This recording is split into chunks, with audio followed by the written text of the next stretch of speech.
going to try this again. Okay, the only thing that might be a little confusing is that sometimes they look like this, and you still have to look at the two terms and see what they have in common. Still put your square around your two terms if you need to. This term and this term, what do they have in common? First of all, I look and they both have a negative. Okay, so I know they have a negative in common. They also have a GCF for 6 and 12, which is 6. Negative 6 goes into negative 6 one time. That leaves us with x. Negative 6 goes into negative 12 two times, which is a positive 2. Okay, so you have to look at it in that way. It's a little bit confusing, but not too bad. Let's try another one. Let's go ahead and put a square around our terms. If you got highlighters or something like that at home and you need to highlight, that's perfectly fine. They both have a negative in common. They both have a GCF of 7. Negative 7 divided by negative 7 will leave us y here because that cancels out to be 1. And negative 49 divided by negative 7 is positive 7. That is your factored linear expression. Okay, now, one more thing we're going to add to it. Let's look at this one.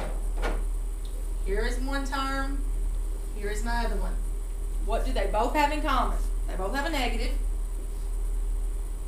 What's the GCF for 4 and 20? Would be 4. What else do they have in common? They both have an A, so we can factor out the A also. So negative 4A goes into negative 4A one time, you guessed it.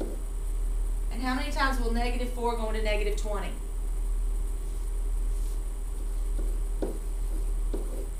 Now the way we can check this is we can go back and we can say, well, we know how to distribute, so let's check it. That's negative 4A minus 20A. Isn't that what we had right here? So that's the way to check it. You can try this one on your own. Remember, look at what they have in common and pull that out. I may put this one on PowerWork.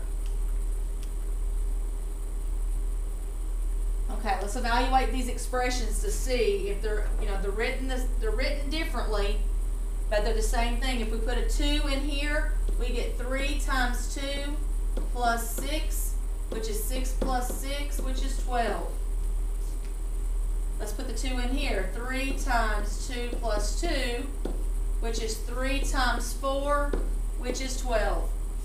They're both written differently. This one is factored out. Okay, so they come up with the same answer. Sometimes you'll need to use it like this. Sometimes you'll need to factor it out like that. You tried the rest of these. If y equals negative 3, what would you get? Do they equal?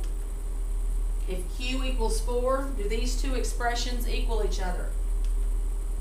If x equals negative 5, do these two expressions, are they equivalent? And if y equals 6, are these two expressions equivalent? I'd like to see these in your notes with your practicing them. And that's what we're going to do tomorrow in class. So, be sure you get these in your notes. Please bring your notebooks back to class tomorrow. We're going to work on some activities. You will be able to use your notes with them. You are going to be able to work in your groups to talk about it. Hopefully you were able to see this whole video and you were able to see the PowerPoint. If not, we'll work something out. This is still a work in progress. I'm still learning. You're still learning. So I hope you have an awesome night, and we'll see you tomorrow.